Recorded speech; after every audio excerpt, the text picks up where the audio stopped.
So mental health has become a very hot topic nowadays, and I love to see it because it means more mental health awareness. But there has been some debate concerning the reliability of social media content regarding mental health. So on one side, you have amazing resources from psychiatrists, from psychologists, from licensed therapists who want to show how different symptoms from different mental illnesses may show up in your day-to-day life. And there are also people who are either diagnosed with certain mental illnesses, or maybe they just struggle with their mental health in general, and they want to share their experiences and their tips and tricks in the hopes that it's going to make someone feel a little bit less alone in their personal mental health journey. And all of that is incredibly helpful. But on the other side, there are people who are generalizing mental illnesses and they're spreading misinformation so that more people can relate to their content. So I think the reason why there are so many creators on TikTok and Instagram and other social media platforms who are covering mental health is the fact that for the first time in forever, we're actually open to it. We've been suppressing mental health concerns and mental illnesses for decades, and it's still pretty stigmatized, in different communities, but I feel like we're getting the ball rolling when it comes to open discussions about our mental health. And not that we're surprised, Gen Zers are leading this discussion, and I love to see it, and they are actually more likely to open up about their mental health concerns compared to millennials or Gen Xers. And not to mention the amount of trauma that Gen Zers have to deal with on a daily basis. Like, I'm not a Gen Zer. I'm a zillennial. I'm not a millennial or a Gen Zer. But anyways, I never had to deal with active school shooter drills in school. Like, the most we did probably was like a fire drill or an earthquake drill, but never a school shooter drill. To me, it's wild to think that kids know what to do in an active shooter situation. That's something that we shouldn't have to deal with, And it's that in itself is traumatizing. I feel like a lot of Gen Zers were born into trauma and they have been traumatized every single day. Jesus. There's a scene in Rick and Morty where Beth is like, you kids would never understand how traumatized I was back then. And then Summer is like, bitch, we get traumatized for breakfast. So that's probably why a lot of Gen Zers have mental health concerns. Not everybody necessarily has a mental illness per se, but I don't think they're mentally stable. And I get it. Nobody would be mentally stable in that position. And they're more likely to turn to online sources like TikTok, Reddit, Instagram in order to get mental health support. So that's why it's become such a popular thing to talk about. And I think that is a really good thing. The more we talk about it, the better our mental health facilities, everything, the system will get. But with the surge of interest in this topic, a lot of people are using it to gain popularity online. So while a huge chunk of people want to just destigmatize mental health in general, a lot of people are also kind of using it as a way to profit. So that's why misinformation is so prevalent on these apps. Because if you think about it, the more generic your symptoms are, the more relatable it gets, thus a wider audience is reached. So, kind of makes sense in a really twisted way. For example, somebody uploaded, "Signs you have ADHD in teenagers," and the first symptom was drinking a lot of caffeine. And I was just like, I drink a lot of caffeine. Do I have ADHD? Am I a teenager? The second one is play video games all day. And I'm like, I know so many people who play video games all day and they do not have ADHD. I play video games pretty often, sometimes all day, and I do not have ADHD. At least I don't think. Third one is always learn new things, struggle to save money. I'm not an ADHD expert, so I can't necessarily say if those are symptoms or not, but it's not specific enough, to be a symptom. So there were these two TikTok videos that had the exact same symptoms, and I don't know if they copy each other or if it was another trend, I'm not really sure. But there was a symptom and it said random bursts of energy. And I'm like, I get it. I get where that's coming from because I do know that ADHD has, the hyper-focused intensity that you get or at least that's what my friends have said. But like random bursts of energy, that itself is just so generic, you know? Like you can't necessarily link it to ADHD unless you provide a solid reasoning why. So like a random person who maybe has a random burst of energy during the day, maybe they drink caffeine, I don't know, but like they'll probably look at it and be like, oh my God, wait, do I have ADHD? And that can cause a lot of confusion, and I understand it is very, very confusing, and it can lead people to self-diagnosing mental illnesses they may or may not have based on what they saw on TikTok or any other social media platform. And speaking of self-diagnosing, let's talk about it, because most people would say that it's so harmful to self-diagnose, and I do agree, but to a certain extent. Before we talk about self-diagnosing, there's something else we need to address, and that is the lack of systematic support for mental health care. Of course, the best case scenario is to go to your psychiatrist and get formally diagnosed by a medical professional. Of course, 100%, nobody is going to argue that here. But the thing is, some people just don't have the means to seek out professional help. I mean, like, the American healthcare system in general is just an absolute joke. It's a travesty. It is just garbage. But mental health care isn't readily available even on a worldwide scale. And even when people do seek out a formal diagnosis on certain mental illnesses, they get put on a waiting list that can take weeks, months. I've also heard years, which is wild. And let's say you got an appointment, you got a formal diagnosis, you're good to go, but how are you going to pay for that? A lot of mental health care in general does not accept insurance, which is blasphemy. So not a lot of people are able to afford it because you are going to have to shell out a lot of money, like a lot of money. Apparently 1 out of 4 Gen Zers are unable to go to therapy and get their mental health services because they just can't afford it. And I do not blame them, because in this economy, and if you think about it, it's kind of counterproductive to go broke trying to get mental health support. Because, okay, let's put on our thinking caps for a little bit. The more you struggle financially, the harder it'll be on your mental health. But in order to support your mental health, you will need to pay. I feel like it's a lose-lose situation. Not to mention that it could also be a cultural or social barrier preventing you from getting help. Because a lot of people of color, a lot of families are not very open to the discussion of mental health. For example, I am Korean, and Korean culture is just, mental health itself is just non-existent. They're like, oh, suck it up. Like, you know, it's not real. You're just using it as an excuse. They just don't believe in them. They're like, oh, that's just a lie. You know, like you kids just made it up. And I'm like, do you think that I would want to be depressed? Like, do you think that I want to be anxious every single time I have to go to like Subway or something? Like, oh my God. But apparently, communities of color report perceiving a higher level of stigma associated with behavioral health conditions. Once again, that is why a lot of Gen Zers go to social media, because that is the only help, the only support that they can get.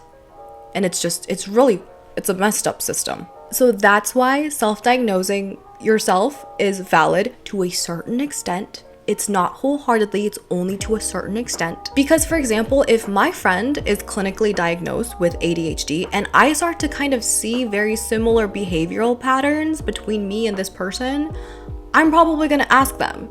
And I'm probably going to start my journey into discovering who I am and why I behave the way that I do by self-diagnosing. Because a lot of the times, people who self-diagnose just don't have either the resources to get help, but want to understand their behaviors. They want to understand what is going on in my head. They want to understand themselves on a deeper level. I know certain people are going to be like, well, you can still get help. Like, there are resources out there for you to go to a psychiatrist. And yes, there are. But keep in mind that sentiment is coming from a place of privilege. Some people just don't have the privilege of seeking help. And oftentimes, a self-diagnosis is actually the first step in getting help. There are actual people who realized they either had ADHD or autism because of a TikTok they saw. So they saw this content and they were like, wait a second, I do everything. What the heck? And they researched ADHD or autism and they were like, holy crap, what the heck is going on? And then they went to a psychiatrist and got formally diagnosed. So the first step in them figuring out that they have ADHD or autism or whatever other mental illness was self-diagnosing. However, there are people self-diagnosing themselves with like a combination of autism, ADHD, depression, anxiety, a personality disorder, bipolar disorder, schizophrenia, and I'm like, wait, hold on. Like, how do you know that? And like, they exhibit no symptoms and they're just spewing random misinformation. Being depressed and having depression, two different things. Being anxious over something and having an anxiety disorder, once again, two separate things. I think a lot of people are getting those confused. Like, if you're sad, like you automatically have depression. Being sad or depressed over something and feeling anxious in a high stress situation are just parts of the human experience. But having a mental disorder where you perpetually feel that way is something else. So people who claim to have clinical depression when they're just sad or going through something, it actually makes it a lot harder for people with actual depression as a mental illness to get the help that they need. And it goes the same way for every other mental illness as well. People using mental illness as like a trend or just to create relatable content, absolutely problematic, and we do need to call these people out. It can get tricky at times, but we do need to hold them accountable. But if you are faking a mental illness, you are probably not mentally stable. I'm just gonna put that out there. Maybe you don't have a mental illness, but like, I don't think you're okay. Because mentally stable people will not fake having a mental illness. But to the people who are genuinely interested in just figuring out who they are and they're self-diagnosing because they want to understand themselves better, you guys are still valid.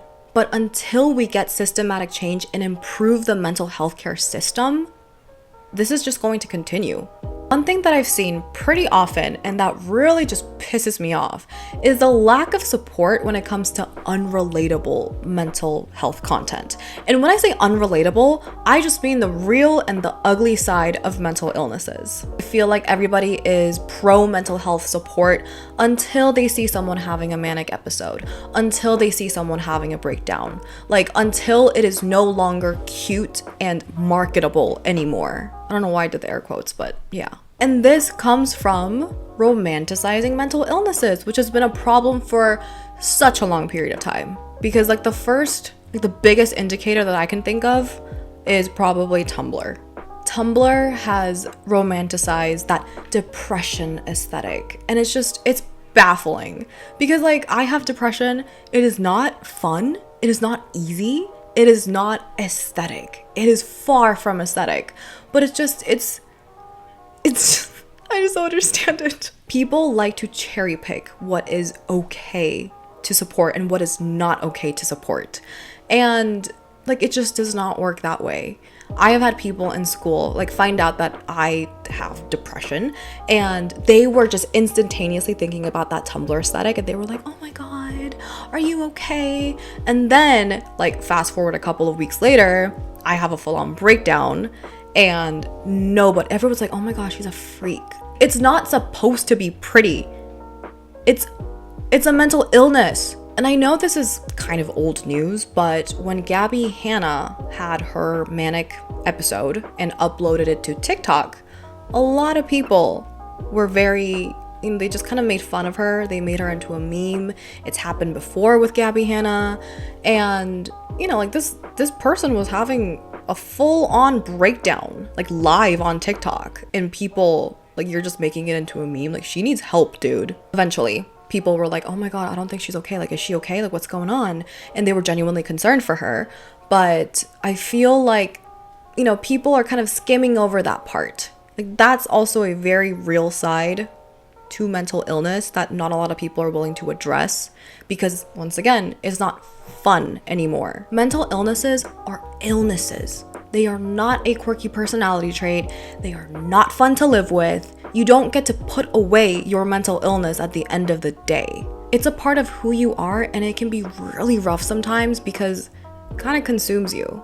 Like, ask anybody with a mental illness, they'll probably say something similar. We make light of it on social media because it's kind of like our coping mechanism. We use humor to cope with the demons in our brains.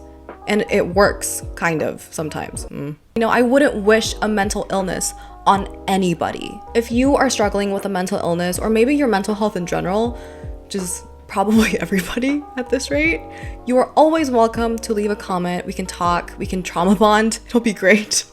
But on a serious note, I genuinely hope that you are able to get the support and the help that you need because you deserve it. You absolutely deserve it. And I know that it's hard to get help because, you know, social, financial, cultural, all those things apply. And I don't blame you for not getting help if you haven't already. And I just want to say that you're valid. Also, if you are trying your best to continue to live and keep going, I am so proud of you. I know I'm just a random person on the internet and my validation might not mean anything to you, but I am so fucking proud of you. I know it's not easy living in this ruthless and lonely world, but you are doing it. Like, I don't know exactly what you're going through right now, but the fact that you are here is just, oh my God, amazing. And I know that our brains can be pretty hard on us at times. You know, like my brain is constantly telling me how I'm wasting my time, wasting my life, how I'm a waste of space. But I want to say that being you right now is more than enough. Your value is not linked to whatever you have achieved. It's just you being your glorious, amazing self is way more than enough. And I need you guys to know that. I'm like also telling myself this. Please. Seriously, you're doing great. And on that very sappy note, I think I will end this video here. I'm so sorry for that last cheesy moment. I was not expecting to get so touchy-feely, but it's just like, it's a part of who I am. I can't change that. And like, I refuse to change that because it's my identity. Anyways, on that very weird note, I'm gonna go. Thank you guys so much for watching, and I will see you next time. Bye.